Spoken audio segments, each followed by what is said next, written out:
Good evening. I hope I'm audible.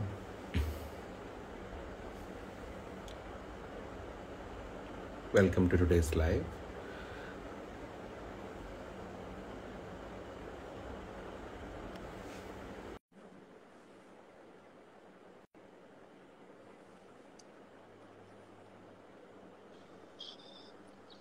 Hi. Hey, you're on time. Yes, I'm the first one here. I'm happy. How have you been? I am good, thank you. I'm a COVID warrior second time around, so I'm feeling Yeah, much better now. I'm getting back on track. I'm so glad. Two Yeah. times, I don't know how you did it. I think the second time was much less severe than the first time. First time was horrid. I wouldn't wish that upon a friend or any enemy for that matter. But yeah, the second time is fine. Second time was not as bad. Have you gotten your booster since you thankfully have I not got had it it? long back actually. Okay, good for you. Good for you. I did So I did a mix and match of both the vaccines. good. More people are motivated to mix and match their vaccines now. Yeah. Let me try and add Dr. Rashi and Rahul. Yeah. Hi. Hello. Hi. Hi. How are you? I'm awesome. How are you? Only you are awesome in Mumbai. I agree. I agree. Rest of Mumbai is absolutely in chaos and panic. Yeah, I think that's why you people need you, so True, true. A good Hi, way to how are put it. you? But how Yes, are things? I'm good. How are you? I'm good, thanks. We are meeting for the first time. That's the beauty of Instagram. I've never met Charan as well in person, and the yeah. psychiatrist fraternity seems to be connecting on the internet a lot more, which is good because we're keeping safe. So it's great. I know. I know. And in fact, me, Charan, and Rashi have done, I think, once or twice. Hi, hi, Hello. Hello. Rashi. Hi, everyone. Good Seems like evening. it's together. Hi, how are you?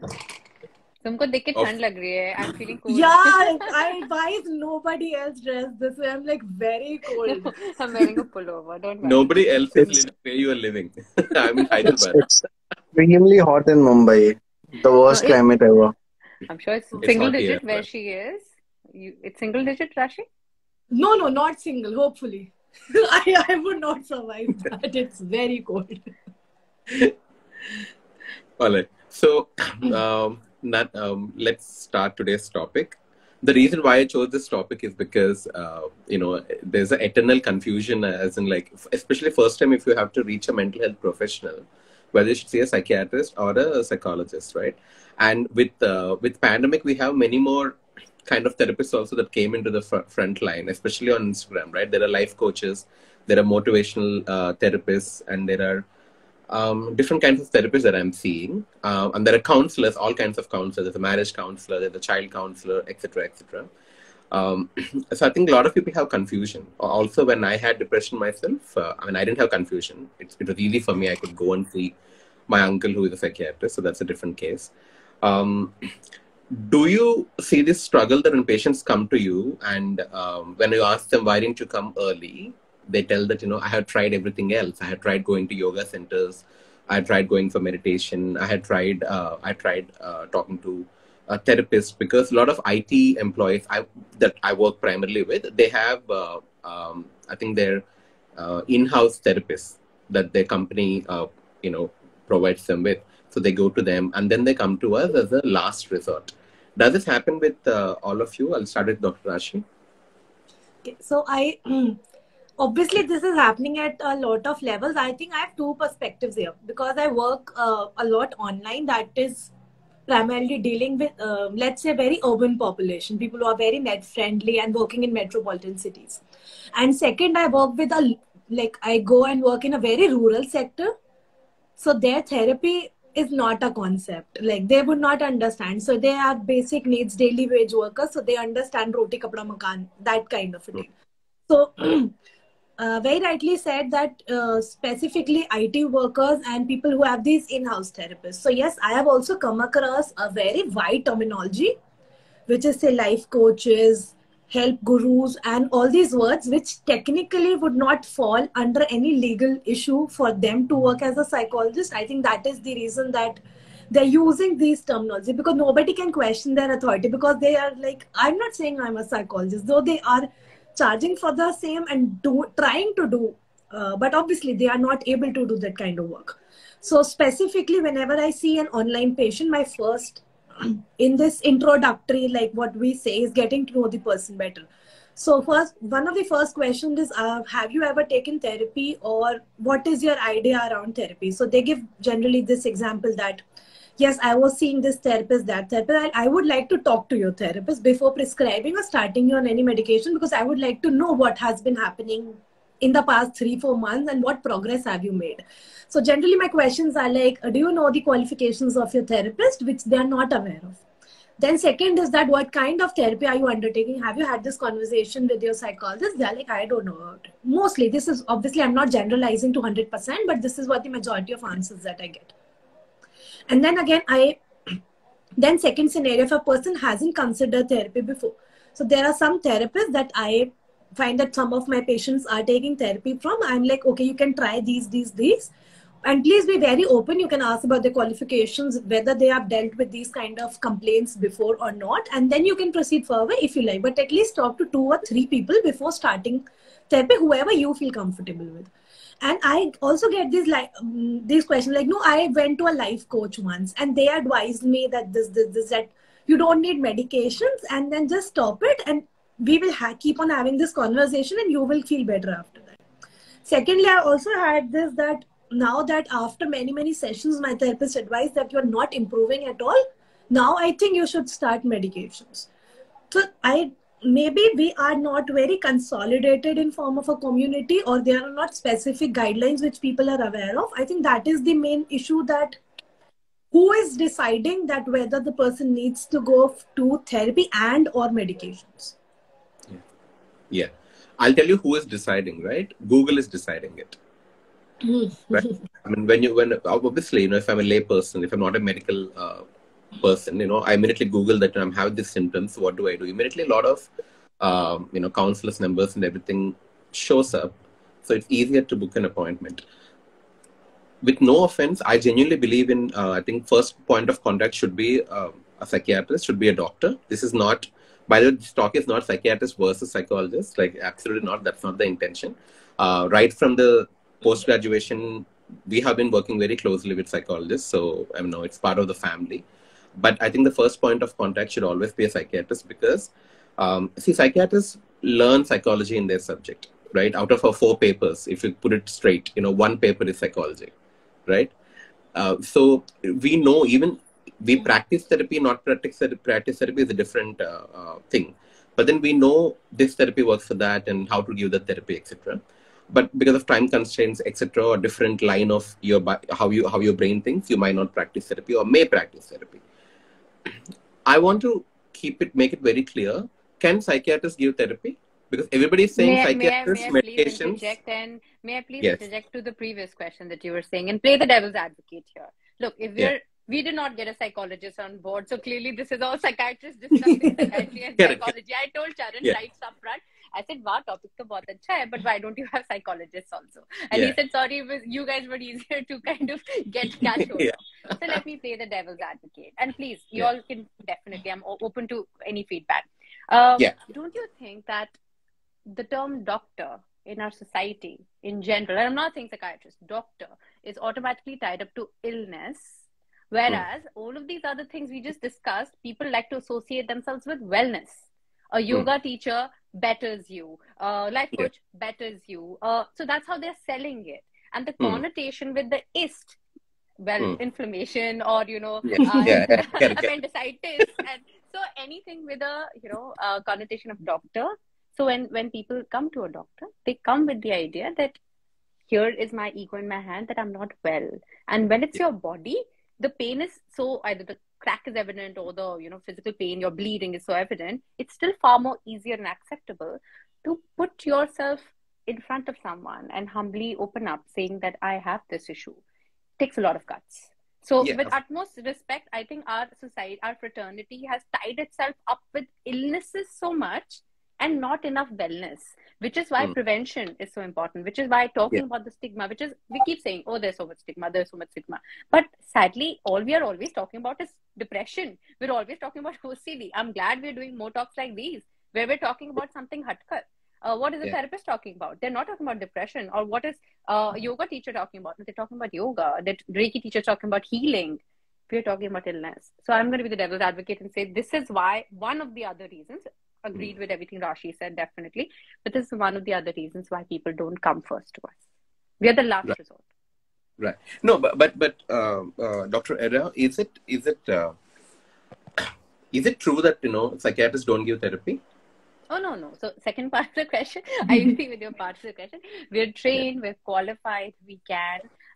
Like you said, each person is different. So when somebody specifically asks me, I say that I do my fair share of therapy, of course. However, you may speak a language that I don't speak really well, and then I'm not your right therapist. You may need DBT.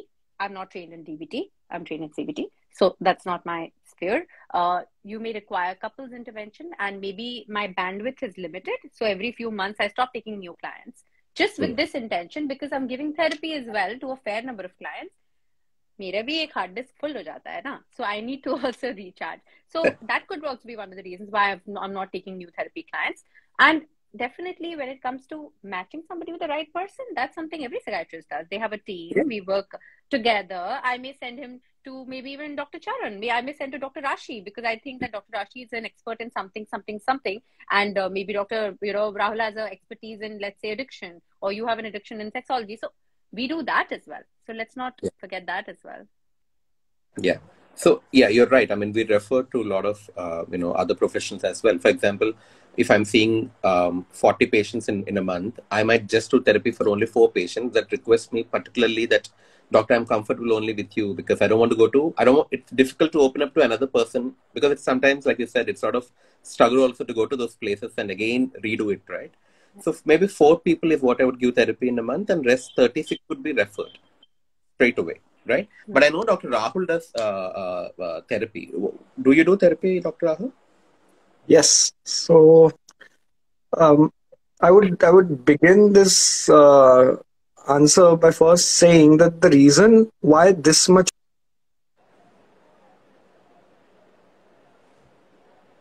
even in MBBS, how many days did we learn psychiatry? I probably think 15 to 20 days, one small book of, not even book in fact, those who read Neeraj Ahuja. Otherwise, I remember 15 pages in the textbook of medicine. That's it. Absolutely. One small answer of schizophrenia, OCD, depression and everything.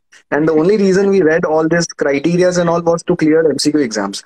So among even the medical fraternity, the knowledge of psychiatry is extremely less. I mean, I would say that a few days back, there was a case of bipolar disorder referred to me, who, when the physician saw the case was having emotional lability, that means that the patient was crying, and the physician thought it was depression and gave the patient an antidepressant.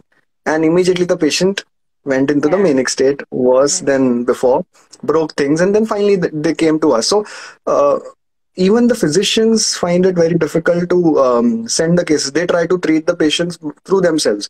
So what I was trying to say over here was that the basic confusion is because nobody knows what psychiatry is, and we have to literally not just treat a patient but sell the patient that this is a problem as well. And they have to agree to it, and they won't agree to it that easily. They keep on asking, why me, even though everything is perfect around me, then why me? So coming to your question, that yes, I do practice therapy, and I would always, from the beginning, whenever I started thinking that I would want to be a psychiatrist, always wanted that blue couch. And in fact, I have it in my cabin as well. Probably through the end of the session, I might show it because I'm in my clinic itself. And I had this blue couch, and I used to think that, yes, we should make the patient lie down, make them feel very comfortable, let them express, and then we can work through all those therapeutic techniques, the therapy and everything. But unfortunately, patients don't improve alone with therapy. Most of the patients, I would rather say, because somehow or the other, before coming to us, they, as you correctly said, approach someone or the other. And it's very easy right now. Just Google psychology or anything related to mental health, and people have created free websites through Google ads and stuff, whose website come immediately on the top. They say the first session is free. Once you start talking, the first session, somehow the person might talk and may feel comfortable, and then it continues. Yeah. And at least for 3 to 4 months, once the patient has continued and has seen no results, eventually think that, okay, maybe we need medicines as well. Mm-hmm. And not just psychologists, but I have, unfortunately, I'm not against anyone, but unfortunately, I've even seen other doctors and psychologists, counselors, social workers, call them anything. They do unfortunately tell the patients that these are things that you should not be taking. These create side effects. There was this one patient who was referred to me on a good site through which I consult online. And this patient, as soon as the patient consulted me, the first line they said was, "My psychologist has told me to consult a psychiatrist, but only for a week." The patient has been told that take medicines only for a week and don't take even one more day extra, because then you'll get addicted to the medicine. I mean, if that is the information that you begin with, you're already scared. Yeah. You're already worried. And then it becomes, I don't know, very difficult. Yeah. So I think the first point we established that psychiatrist doesn't equate to medicines and psychologist doesn't equate to counseling. Right? Psychiatrists can also do therapy, depending on, for example, me and Dr. Rahul are very different in terms of, he does more therapy. I do like probably like 5 hours of therapy in the entire month that I have. Right? That's my preference. Right? So that's established. So second thing, right? A lot of people don't like a diagnosis because, like often psychiatry and English is used very interchangeably in our field. Right? People self-diagnose, or people don't like to have a diagnosis attached to them like a label, right? You have OCD or you have bipolar, etc., etc. Do patients have to see psychiatrists only for a diagnosis? Why is diagnosis so important, Dr. Rashi? Yeah, I think in our community, we all would agree. You must have gotten patients with their old prescription and they say, my psychiatrist has not given me a diagnosis. Like, in many prescriptions, you would not see, like, obviously in physician's prescription, they write hypertension, oblique diabetes mellitus, oblique asthma. बहुत common, especially हमारे area में तो ऐसे होता है.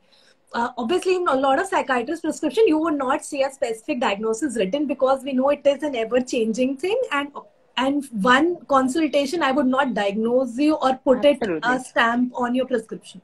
Because then it somewhere creates a bias when you go to a next psychiatrist or to a next one that you already have a diagnosis. We know it's a very changing field. Secondly, I say, just coming back to what Dr. Rahul was saying, that yes, coming with this already prejudice that take this medication for a week and don't take it afterward. This has happened to me like a lot of times. But I will go one step further back. Like in our residency, obviously, places which also had a psychology department. So I am sure many of us would have had the responsibility of training psychologists also. Specifically, starting from their they don't have clinical postings in undergraduation, in the post-graduation and in the PhD. So I have started from, I have seen what is happening, the scenario, from the ground root level. We know, just take for an example, we started psychiatry with already a lot of medical background in here. We knew bedside manners, we know how to approach a patient, and then psychiatry comes later on. You're a clinician first. Yeah. Now going back, when a psychologist, a postgraduate is posted 15-20 days, 1 month in the hospital. So initially, going through those 3 years, I've seen that first 2 years or maybe 2 postings are just spent in making them acquaintance with what's happening in the hospital. See, this is the patient. This is how you're supposed to sit. This is how you're supposed to talk. Please don't sit on the patient's bed. This is not right. This is not right. So you have to go back to your pre-med, first, second year medical.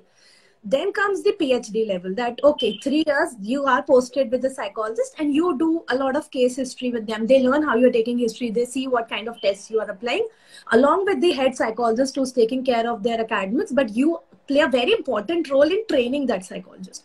Unfortunately, in my place, I did not have a very good experience in people who were doing PhD and who used to very irregularly come for their postings. Obviously, that would not be true for all the institutes around. But in our institute, it was not very strict. So it was more like a distance learning type thing happening. And that used to worry me even at that point of time, that if you're not learning this right now, you understand there's nobody who's going to teach you after this. Like, True. this is completely a clinical course. This is completely practical based. Even with us, none of us could read a book and start doing therapy. Yeah. We have read it, after that seen people do it, like under the guidance, did it under guidance with our SR, like on our heads, like sit with me, I'll teach you how to do it with your seniors. And then eventually, I say even today now, when you keep doing it, you also improvise, and then you also correct a lot of time yourself. That in just, I think 2 years I have been practicing in myself only, I felt that, okay, I thought I knew a lot of things 2 years before, but today I am much more improved after giving therapy to these many patients. So I think my problem starts from the very basic root level, that clinically there needs to be very stricter regulations as there were for us, that 3 years residency you have to be present there. Distance learning nahi ho raha abhi bhi medical mein, thankfully. So somewhere or other you need to be present clinically. You have to under the watch, बहुत सारा काम ऐसा आपको करने की जरूरत है. Until after only then you can be with the patient and you're like, okay, I am a therapist. So I think सिर्फ degree enough नहीं है. वो तो बहुत सारी चीजों के लिए true है. Again, I have a lot of bad experiences when I said that I tell my patients that let me talk to your psychologist first and then I'll prescribe you in a day or two, so that we get into the depth of what's going on. And many times when I've talked to the psychologist, they were clueless as to what was happening, and which really hurt me. I was like, no, please don't do this to the patient. And I've been very upfront about it. And they were in turn interviewing me. What do you think is happening? I said, I've come to you. You have done 3-4 months of therapy. I want to know what's your input, and you need to fill me up on that. Like, this is how our process works. Like, you fill me up and then we fill the gaps, and then we devise a good plan on how to treat the patient forward. So that is why I have very bad experiences where I saw a very young girl who might not have even completed a post-graduation.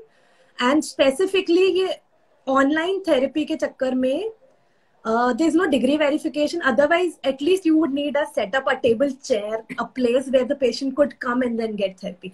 So yes, there's a lot of positive things happening with online therapy, but negative बहुत ज़्यादा इसमें हो रहा है, that there is no question of your credibility. You can just say I'm an online therapist and people will come to you and might just went and go. The therapy process hasn't even started. Right. And I'm sure a lot of you would have got these DM requests that we have this free app and free page, and we are doing therapy for youngsters and teenagers, and join us. And I upfront was like, what you're doing is illegal. Like, you cannot do that. Who is your psychologist? And they obviously blocked me after that when I asked such questions. But this is, I upfront like, no, you are doing is completely illegal. You can't give therapy like this. They said, no, we are trying to help them. I said, you are not equipped. अब किसी का fracture हो जाएगा and I will feel I want to help them, but I am not equipped to help the person with that fracture. तो मन में मेरे कितनी अच्छी फीलिंग हो, पर मैं उसे हेल्प तो नहीं कर सकती ना. Yeah, true. I mean, going to Dr. Datta, tell me something. Is therapy just venting out feelings and finding somebody to talk to, or it's a two-way process? Let me ask you, is working out just going to the gym and coming back? If it were, then we would all be really cool and I could go to the gym, come back and say, yay. So no, therapy is more than just going to the gym. It's more than just talking. Therapy, the word itself, the therapeutic way it is handled is, the skill base, it really comes into play. So a lot of people, like, I know you've probably had a lot of bad experiences, Dr. Rashi. I've been probably very fortunate and blessed. Right from when I started my practice, I've been surrounded by some really good psychologists, and I've had a great camaraderie with them. Some of them are good friends. I've met some of them on Instagram. And when we get to talking about therapy, I'll be very honest, some of them were surprised that I knew so much about therapy. So going back to the question, they were like, but you're a psychiatrist, how do you know so much? I said, dude, we know, we're taught. It's just that we choose not to probably hone that skill.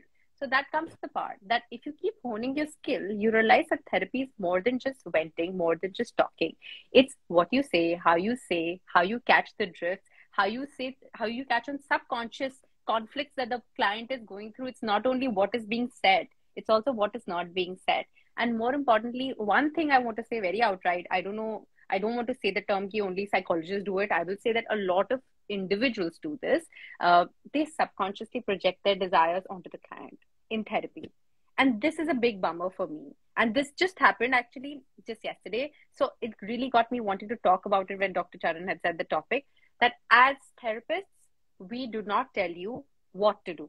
We do not tell you our opinion to the point of making you decide for yourself.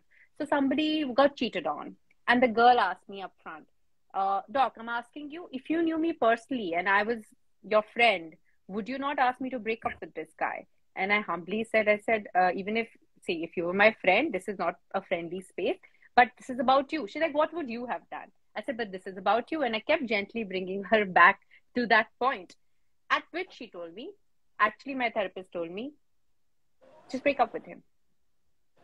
And I was surprised. And I said, that's not therapy. That's just somebody projecting their insecurities onto you and saying, ki, because they may have had a breakup in the past, go break up. That's not therapy. So in therapy, this is something I want to put right out there. If anybody's been to therapy and they have felt that their therapist is giving them direct suggestions or giving them guidelines or rules or you must or you should or you aisa hi hota hai or iske aage kuch nahi hai. If you go to another therapist, they will not understand you. Please run from me also if I say that.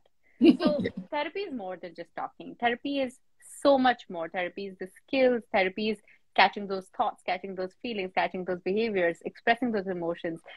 And I right now practice a lot of mindfulness. So I also believe in a lot of body work. And, that also is subjective. There are clients who tell me upfront, sorry, I feel very uncomfortable when you make me do this. I have to listen to them.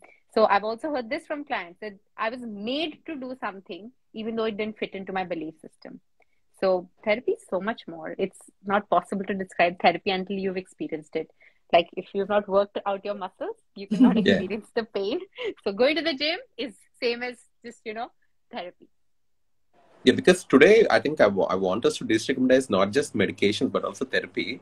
While 90% of the people stigmatize medicines, at least there are 20-30% of the people, they stigmatize therapy, right? Where they feel like, I just spoke, she just spoke. Why is she charging so much? Or why is he charging so much? I just spoke and came. I refer my patients to psychologists, and when I ask them for a feedback, like how was the session, they say that entire 1 hour I was only talking doctor. The same thing, whatever I spoke to you, and then you written medicines and you send them there, and I had to rewind and play the same thing again. Right? So, I would say that don't judge in the first session itself. Like, it'll take some more time for sure. Because, it's a problem, probably it is deep rooted. It's not as simple as, like fever and you're taking paracetamol. Not that fever is simple, but, you know what I mean, right? So it'll take some time. So I encourage them to go back to the therapist, right? See, again, like when Dr. Datta said that, run in the opposite direction, that's not just for psychologists. We are not bad. From psychiatrists also. Psychiatrists also. Run in the opposite direction. Run in the opposite direction also. Because sometimes psychiatrists also, they give their, especially the older ones, I get a lot of patients saying that I was talking about, like, let's say sexual orientation or premarital sex or sensitive topics, right? Whatever that has affected their mental health to an extent, the psychiatrist immediately shows distress and starts like treating them very differently, right? I've heard that they got scolded also, like कि मेरी बहुत डांट पड़ गई वहाँ पे, तो I'm very scared I would not go back. कि उन डॉक्टर ने मुझे बहुत डांट के भगा दिया. Yeah, true. All right. So, Dr. Rahul, like, let's just say that I'm a patient who came to you for the first time, right? I'm clueless in terms of why I'm there. I just tell you one common symptom that I'm feeling stressed. That's a common thing that a lot of patients are coming these days. How do you navigate them? Like, what is the assessment as a psychiatrist that you would like to do before you formulate a treatment plan? So, a very, very good question, because most of my patients always begin whether I call it a session or a consultation by saying that, okay, this is for the first time I'm doing this and I don't know how to do this. And I'm like, I'm a doctor. You do it just like how you go to another doctor. You just tell me what is the difficulties that you're facing, and then accordingly I can guide you in that. So then that's what I tell them, that they can either tell me the symptoms that they are feeling, kind of, maybe if they're feeling low or feeling anxious, worried, stressed, like you just said, or they can begin from somewhere like a story, like, okay, something like this happened, and through this happened, and then through this happened. The only difference is that if they tell me the story, after the story I just need to ask them again that through this story, what were the emotions that you kept on feeling, and what were the disturbances in your day-to-day routine that you kept feeling. So that's kind of like an initial understanding of how it happens. First, I listen to obviously the patient, and if they've brought someone like a caregiver, a friend, a family, whoever it is, I reaffirm from them as well, confirm from them, is this something similar that has happened, and maybe what are the other things that you all noticed, and things like that. Once in a while, if it's something that we can even grade or rate in a way, then I give them a scale as well to mark by themselves, either if it's a self-rated scale, or sometimes I do it myself and show them that, see, this is what I thought, and this is where you are coming into this. So I reconfirm with them as well. I give them an understanding of what this is. So let them understand, because as I told in the previous answer as well, people don't understand that this is a real thing. Whenever I say that you are maybe in depression, the first thing that comes to them is, but I don't have anything to be depressed.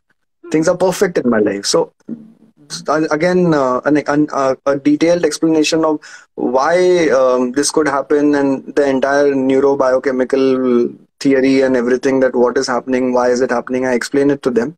And finally, again, the last part is the most difficult one, where I come to the part where the treatment part comes, and I have to tell them about all the kind of bunkers to the myths, that I have to tell them that this is not going to happen, this is not going to happen. Finally, they believe that, okay, we can try, and only if this is okay. And then I actually add on this line and tell them that don't go by the side effects on Google. I tell them, because I know, irrespective whether I tell them not to do Google, they will still do Google.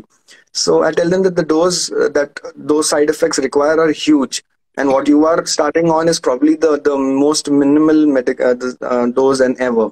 And I give them the option to communicate with me about that as well. So overall, this is how I reach to the conclusion part. But before that, if I feel that this is a mild to moderate case, and even though I practice therapy, I prefer not to go in therapy for all the cases. I mean, I have a psychologist who is working with me in the clinic. There are 2-3 psychology centers as well around me who are actually well equipped, and they do well. So I kind of refer to them as well, because somehow if the patients don't need medications at all, or they're not willing at all. I mean, if someone in the family has seen some side effects, quite often I see that, for example, there was a young girl who had come along with her mother. And the mother, as soon as I started asking questions and everything, said that I have been through depression, and my doctor had given me medications for 6 years, and I became fat, and I became this, and I don't want medicines for my daughter. So over here, I understand that if I try just therapy over here, they won't be very happy with me.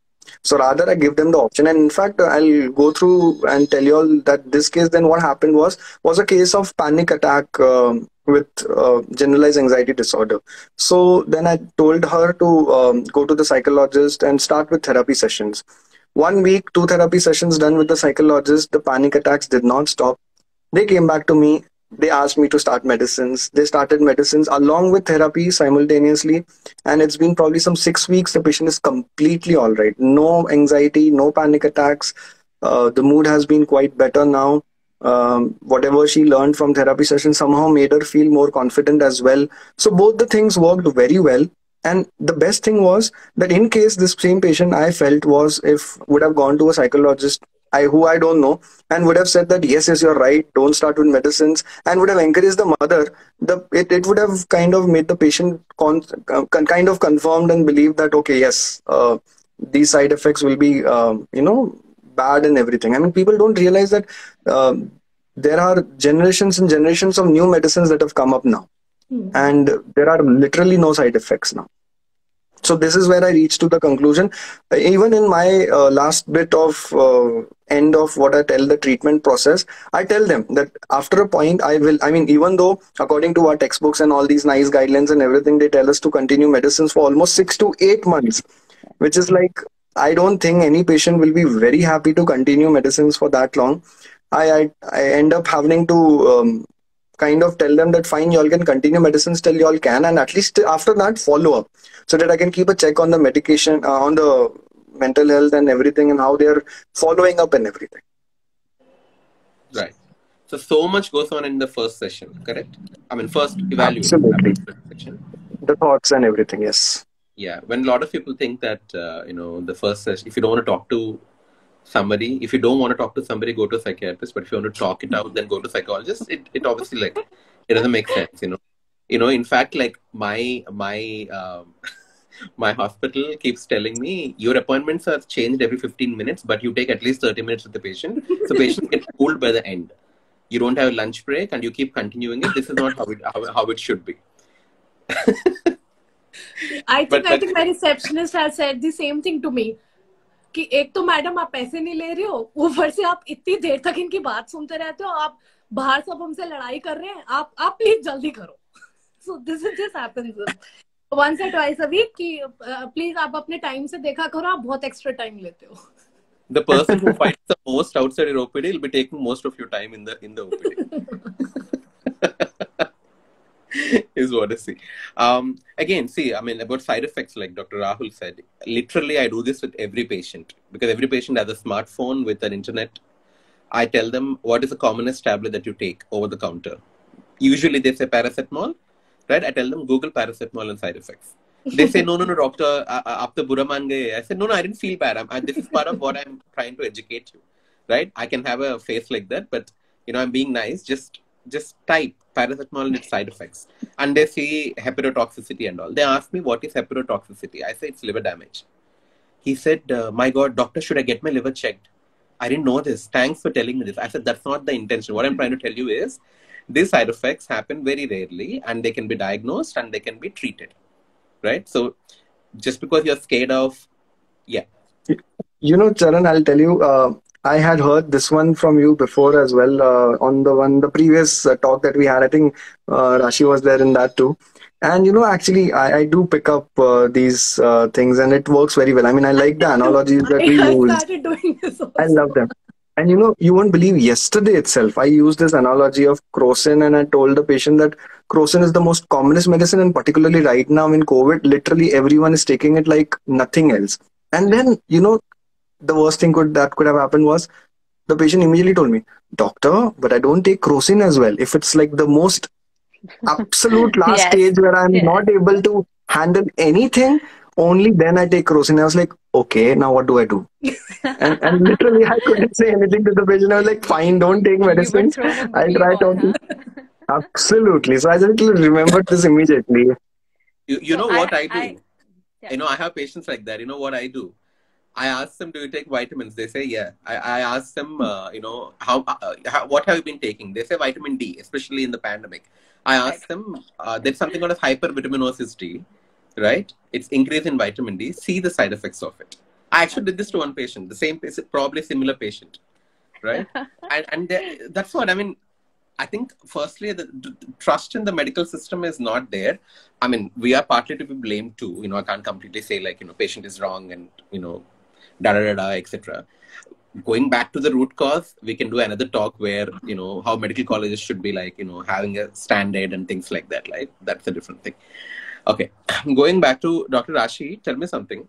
If a patient comes to you, right, and you're very busy, you obviously can't give time for therapy because therapy takes time, right?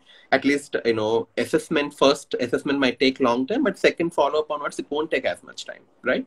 You don't have time and you choose to send to a psychologist who is especially trained in, for example, like DBT or whatever. Is it okay that patient sees both psychiatrists and psychologists at the same time, or is it or? Okay, obviously, yes, we know the answer. You should be seeing both if your psychiatrist has advice to. Unfortunately, again, I'll bring up this point. I work in a semi-urban and in a rural setup. So, my options for a therapist are very, very limited. Like, I know there's one psychologist in my city who's educated enough to do therapy, like qualified enough to do that. And I face a different scenario. So some of my patients have run away, and she herself came back and said कि मेरे husband बोलते हैं कि आपको मत दिखाओ. I said, but I want to show you. I said, why is that? She said, फिर आप therapy बोलते रहते हो, and वो हमें करनी नहीं है, and that's why we would. And she blindly said, next time से हम आपके पास अब नहीं आएंगे, या तो आप दवाई दे दो, I would not come to you. मतलब, and I have this kind of experience also, that I said, no, these are issues that cannot be tackled with medications anymore. I think you need to switch to therapy now. In many conditions, we understand, see, the more rural, or there are family conflicts, there are marital conflicts, and there are n number of things. Specifically, I say post-marital conflicts that happen in a family, that is adjustment issues. So I prescribe medications for a few days, a few months, and then I advise that, see, and they give this very common reply that we were on medication and I was feeling better, but then I stopped them and I do not feel that good. I said, because you're not working on what's going on inside you and you need therapy right now. And यहाँ पे there is not acceptance of therapy at all, I would say.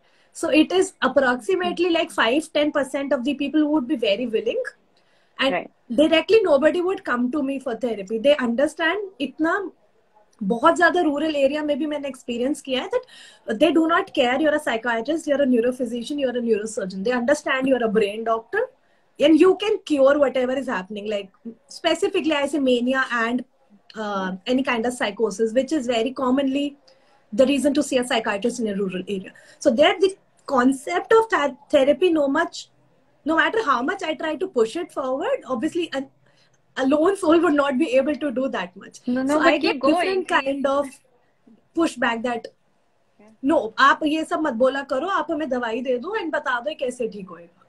So I face different kind of dilemma when I say no, go and take therapy. And many patients who are educated enough and who understand the concept, and even for them, I have to refer them to somebody online, because this is a very small city. Ultimately, every person knows every person. So this is how things work around here. Right.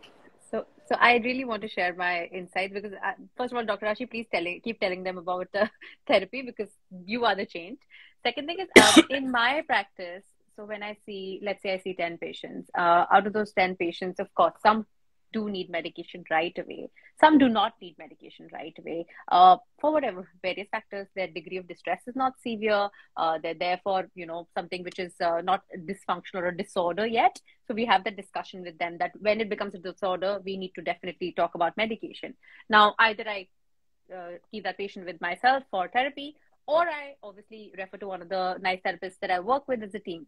Having said that, when I do that, I give the stipulation and I very categorically make it clear to the client, not to the therapist, because my therapists are really sweet people. They know when to refer back. But I tell the client, I would like you to try X number of times or X number of sittings with the therapist, beyond which, if the therapist also believes it's not improving and you personally also believe it's not going anywhere, please come back and see me. And that's a humble request. I do not encourage them to simultaneously see the both of us, because sometimes what happens, there's too much to process. Some people can't afford, some people don't have the bandwidth, time, whatever the reason. So I say, how about you take 6 weeks or 4 weeks and you come back after 4 weeks if you are not improving, and the therapist already knows that because they are professionals. They know that 4 weeks, koi fark nahi pada hai, I must refer back to the therapist. So yes, I understand the caveat that, working in maybe smaller cities, it's still work in evolution, but please keep doing it. And here's how we practice, at least, we're trying. Yeah, right. I think for long-term maintenance patients, this is also what, and even once they start improving, I think the second consultation somewhere is 1.5 to 2 months, because specifically people who live nearby, they would want to come every 10 days and 15 days, and I have to tell them that, see, this is not going to do any magic. So even I defer you to come again and again, because it creates the pressure on both the patient and the doctor to change any medication. Like they would want ki, "Arey, hum dikhane aaye the," and you did not change any medication. So unnecessarily, I advise them that this is putting a burden unnecessarily on you, that I will change something and then by the time it starts acting, and we'll change it again. So please do not come before 45 days now, unless you have some problem that's occurring. If you're maintaining well, please stay home. And specifically, I said during this time, COVID, I started advising 30 days or 45 days that don't step out, don't come to the hospital. Right. Makes sense. Okay. So I want to talk about referral system. If you are a consulting psychiatrist who is also doing therapy, that's a different thing altogether. But for someone like me, who is referring most of the patients to a psychologist, problem is that if I'm referring 40 patients in a month, I wouldn't even get, I'll get one referral back. The Really? problem, yeah. The reason here is, I think, even on Google, I was just checking, right? I was before our live. They say that psychiatrists treat violent and dangerous and serious mental health conditions, right? Or general daily distress, adjustment, depression, anxiety could be treated by a psychologist, right? And most of these sites are from USA. They have a completely different medical system. First of all, no psychiatrist, no psychologist. They go to a GP, they go to a family physician. We don't have that concept at all here, right? I think it's for that. So a lot of people think that till it hits the roof, right? Till it becomes so bad, you don't have to see a psychiatrist, right? So that's the reason. Some of when I asked psychologists, why didn't you refer this patient early? They say that, doctor, the behavior was manageable. Now it's unmanageable. That's why I referred now. Also, maybe the client isn't agreeing. Isn't that also a possibility? The No, psychologist but is then trying to send them, and the client doesn't want to come to see a psychiatrist. no, They that keep didn't saying, happen. you try. That didn't Okay, happen. okay. That didn't happen. In my humble practice, I see one referral a day, and I have to literally tell my dear therapist friends, like, I'm not taking any new clients for the next X number of weeks. Would you please kindly refer to someone? And they say, can you tell us who to refer to? And I say, yeah, by all means. So I think the small I'll group give that you I a work with is, case. yeah, sure. I'll give you a case example. I had seen a few weeks back. I was doing an online consultation, and while I was treating the patient, approximately some 3 or 4 weeks, like the ideal time when we start seeing difference in a case of depression, the patient was quite all right. And at that point, the psychologist asked for my number from the patient and called me up and said,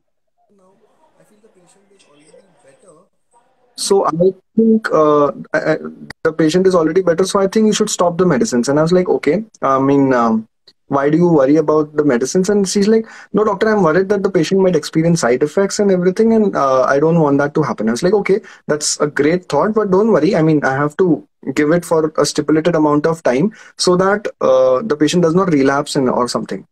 And at that point, what happened was, in the next session, the patient actually told me, the doctor, now I think that I don't need to do therapy because I'm already feeling better with your medicines. And this is, I think, somewhere one more reason why we would not be getting that many referrals. I'm being quite bluntly honest, because if the patient gets, and literally, the same anxiety which takes at least 6 to 8 weeks for a person to feel better, with one clonazepam or 1 or 2 days of a proper benzodiazepine course, the patient is at least 70 to 80% better in regards to not getting panic attacks or constant anxiety. Yes, there would be a suboptimal anxiety constantly going on, but still. So I think that is also somewhere where we need. Sorry. So in fact, for me, I actually told the patient that don't stop therapy over here. See, therapy is not only for immediate relief, it's also to assure that next time you don't get into this anxiety again. So you're learning this constant process and everything.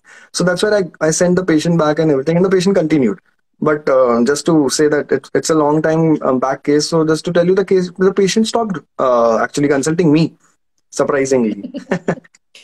After Completely agreed. मतलब ये reason है. I completely understand that if I would be sending 10 patients for therapy, in return I would be getting 0.5 back for a consultation. This is the scenario, right? And I think I was talking to some doctor only, and he advised. He said that, see, so and so is. I will just shift from the topic to social media thing. That so and so is making, psychologist is making reel on 3 ways how you can diagnose depression, 4 ways how you can get out of anxiety. And see, she's grown so much and she's getting 100K followers. I understand that's not your forte. I understand that that's not how things work. But if there's some legit and legal and right way to do this kind of thing, I think you should make these kind of things. But out of genuine concern, he said that I think the things you guys are making, you are all just advocating one single thing, that everybody together is just helping people get therapy. What about, like, obviously we all are such ardent advocates of therapy that go and take therapy. And even the psychologists are doing the same. I have not seen a psychologist until now. And please, if anybody has, please send me their video. Will do. That please take medication. Good psychologist? Okay. Go and take medicines. it's okay to see a psychiatrist. Like so many of us go every day say it's very nice to see a psychologist, go and take therapy. What about the other part? And what about if we talk about the synergy, then there is a limit to which I can walk the distance for you. कितने ऐसे सामने से psychologist हैं जो जाके बोल रहे हैं हम थेरेपी बहुत अच्छी चीज है बट प्लीज आप साइकियाट्रिस्ट को दिखाओ दवाई को. We understand these clickbaits, 3 ways to get over your depression. This is more clickable. This will work more. Because the things that we talk about, the core issues, nobody probably wants to hear that. I think I've seen videos from Dr. Neha. She's an Ayurvedic practitioner, but she's a psychologist. She did something that don't stop your medication. I keep telling patients that, doctor ki jagah hai or psychologist ki jagah. So I was very happy that, more people from the fraternity. In fact, I made a video recently after Dr. Charan and I had this whole back and forth on the topic. And with utmost humble, I would think that psychologists shared my video. And I was so happy that, they are the ones who are agreeing that it's not psychologists versus psychiatrists. We are together. We are psychologists and psychiatrists. We are a fraternity. We are a community. We are doing the same thing. Of course, by psychologists, it's a very umbrella term. I understand a lot of people may not have the right degree to even fall under the purview of psychology. But I understand there are guidelines being changed in that realm. From what I just got to know that there's this new bill being passed for all the practitioners who do practice in health but do not fall under the doctor umbrella. So I'm happy that more vetting will happen. Even if you're a counseling psychologist or you're a clinical psychologist or you're a MPhil or you're a PhD, I think further vetting of knowing the degree is very important. We always go to a doctor with a proper degree behind their name, right? We care about it. So, MCH hai, DM hai, MD hai, and MBBS, देख के ही जाते हैं, right? So I think the same should start to happen. More psychologists should start putting their degrees out for scrutiny. Not a 6-month course, because with utmost respect, 6-month course mein you can barely scratch not even the surface, you can barely scratch the hawa. 6 महीने में इंसान दूसरे के बारे में internet पे पढ़ के नहीं सीख सकता. I read about a doctor who's doing surgeries in Bombay, by the way. My orthopedic husband was showing me. A doctor was doing orthopedic surgeries by seeing on YouTube. So ऐसे तो YouTube पे देख के सब therapy कर सकते हैं ना. Like 3 Idiots, no? 3 Idiots also he delivers. Just yesterday, we were having this conversation with my husband. I said, आजकल ना कोई भी YouTube पे देख के कुछ भी सीख सकता है. I'm learning knitting these days. Yes. So he said, why did you suddenly start feeling that? I said, I just wanted to develop a new skill, and we usually see YouTube and do cooking. तो then I said that I felt कि इतनी मुश्किल चीज मैंने medical करी है तो और कोई चीज इतनी शायद डिफिकल्ट ना हो तो I can do that. And his prompt reply was, but you have not learned that out of YouTube. You need to remember that. So next time, don't start equating anything, your degree, with any skill that you are acquiring of YouTube. And I was like, okay, thanks for correcting me, because this was my way of life of saying, अरे medical कर लिया तो I think I can do this. No, don't equate it with things you're learning over YouTube. You've literally spent your life learning a very humble, noble thing. And don't equate it with things you're learning over YouTube by watching 2 videos. You're like, मैंने बहुत बढ़िया dish बनाई है क्योंकि मैंने 2 video देखी. And you understand how shitty it is. तो अगर वही चीज हम दूसरी चीज में इक्वेट करेंगे कि हमने एक ऑनलाइन कोर्स करके तो एक थेरेपी दे दी तो वो उतनी ही शिटी होगी जितनी आप एक यूट्यूब पे वीडियो देख के खाना बनाते हो. वो बहुत गंदा बनता है. मेरी बेकिंग जो जली हुई होती है. मतलब how can you, this is a very common thing that goes around, that obviously first time without practice you cannot perfect anything. Same goes with our practice. Like 3 years सब लोग ये पूछते हैं, non medical background specifically people ask that you were studying at that time, so when did you learn this clinical thing? So we try to explain them that see, in post graduation we are not reading, we are working. Reading तो वो back foot ले लेता है उस time पे. You're working so much and you have to steal time to read at that time. So that is why, तो 3 years, never say that कि अगर कोई भी नया डॉक्टर है, you are never a fresher. You already have a 3-year experience of working in the field. You never sit with 0 experience. Right. I have a question for everybody. What are everybody's thoughts on alternative therapies like hypnotherapy, Reiki, pranic healing? You must have heard this as well. Just say you were saying the first question that I've been to a therapist, and when you get deeper, what kind of therapist? And these words are thrown around a lot. So what are your opinions on it? And these could be professional or personal opinions, doesn't matter. But Dr. Rahul, we'd love to hear what are your opinions. Dr. Rashi, Dr. Charan. I'd love to share mine later. I would say just like the word that you said, alternative or kind of assisted kind of therapy, I think it's great to have it simultaneously along with either medications or therapy, but the mainstay needs to be therapy or medications. These things can be adjuvant things. Like, for example, even if a patient is is going through diabetes or hypertension, they need primarily antihypertensives and diabetic medications. But at the same time, we do send them the physicians do send them to naturotherapy, where they're taught some yoga, they're taught some kind of skills on how to bring about a change in your lifestyle to bring this under control. So I believe, yes, all psychiatric illnesses are also under the lifestyle disorder somewhere or the other. And yes, we need to bring about a change in that too. I'm not very confident about hypnotherapy. I have heard and I've been told from patients that it does help. But what are your views, Ashi or Charan? Like, what have you all seen in hypnotherapy? I think I don't. No, I don't think so. I'm not too much in this area for me to like give any comment, right? But I believe in alternate treatment, because health is not just linear, right? There are many things. We do read about multi-hit hypothesis, dual-hit hypothesis for a disease. So yeah, sure, why not? So what do you say to clients, Dr. Rashi, if somebody wants to undergo some of these alt therapies? I think personally, I do not believe in a lot of things. Obviously, yoga and everything, we know there's a scientific basis for that. But my personal opinions do not overshadow my professional opinions. As I said, there are a lot of medico-religious interventions where I work. So even I do not deny them. I said, until unless it's not harming my patient and you're not stopping the medication, it's fine. Obviously, you should not be hitting the patient with XYZ article. Otherwise, जितनी आपको पूजा करानी है, झाड़ फूक करानी है, जो भी कराना है, do it. I feel there is some kind of a placebo effect, and even if not for the patient, the family members are very convinced. And ultimately, they get better after XYZ medication, and they come back and say, you know, वो भूत था, हमने जब उतरवाया ठीक था वो. I'm like, yeah, very good. Like, there is a limit to which you can change person's belief system where they have been living with the same thing for 50 years. I said, yeah, उससे ही हो रहा है, but दवाई खिला. So you caught on the word that I always tell to everybody is that belief is a very powerful object.